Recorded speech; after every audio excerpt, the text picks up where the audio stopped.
అధ్యాయము, ఇర్మియా గ్రంథం 31వ అధ్యాయము 24వ లేఖనము ఇలా సెలవిస్తుంది, అలసి ఉన్న వారి ఆశను తృప్తిపరచుదును, కృషించిన వారినందరినీ నింపుదును. దేంట్లో అలసిపోయావు? దేనిలో నువ్వు అలసిపోయావో అది నిన్ను అడుగుతున్నాడు దేవుడు. ఈ లోకంలో ఒకరు బాగా అలసిపోయారండి. ఆయన దగ్గరికి వెళ్తే భలే చెప్తారు. ఆయన దగ్గరికి వెళ్దామా? హల్లెలూయా. అలిసిపోయిన నిన్నేం చేస్తానంటున్నాడు? ఆశ తృప్తిపరచదును.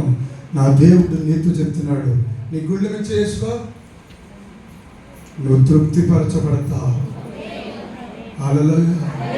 చెప్పు బిడ్డ, నువ్వు తృప్తిపరచబడతావు. అలిసి ఉన్నా నీ ఆశ, ఎంతో మంది ఇక్కడ ఉన్న వారికి ఆశ అలిసిపోయి ఉన్నాయి.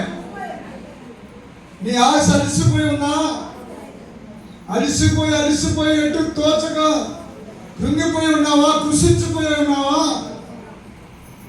లే, దేవుడి ప్రవక్తగా నాతో చెప్తున్నాడు,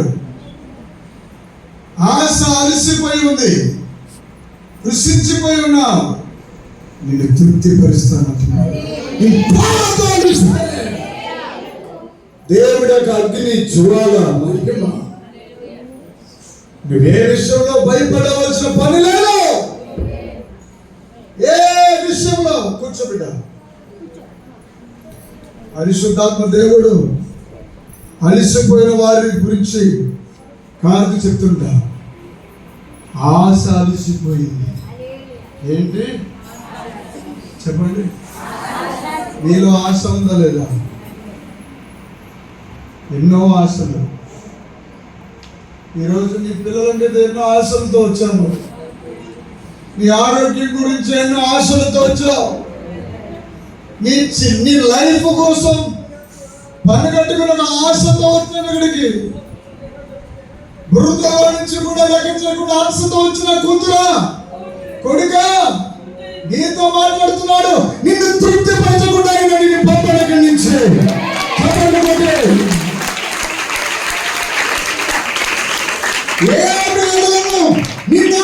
అడుగుతాను, నీ ఆశ తృప్తిపరుస్తానంతే.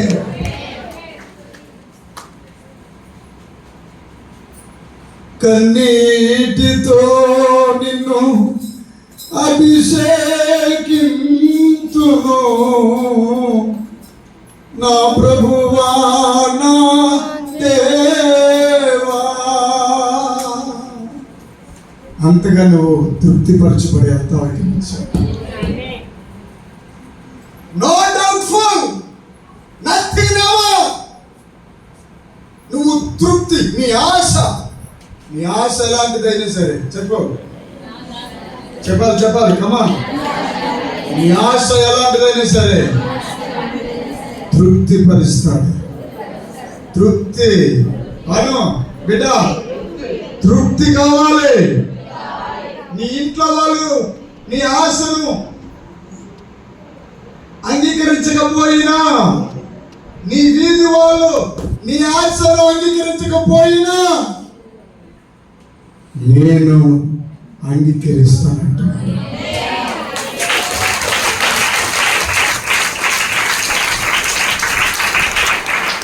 ఇక్కడ కొన్ని ఆత్మలు, కొన్ని జీవితాలు కృషించిపోయాయి.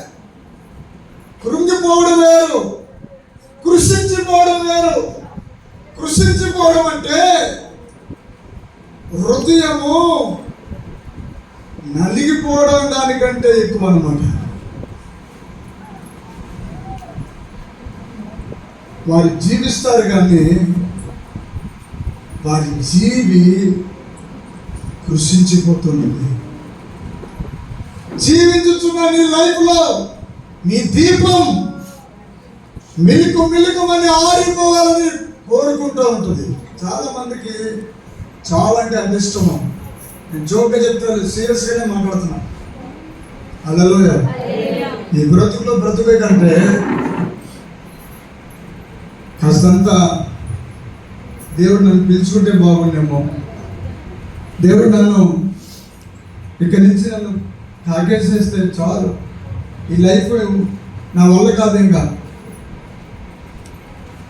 నేను ఓడిపోతున్నాను, ఎప్పుడు చూసినా ఓడిపోతూనే ఉన్నాను.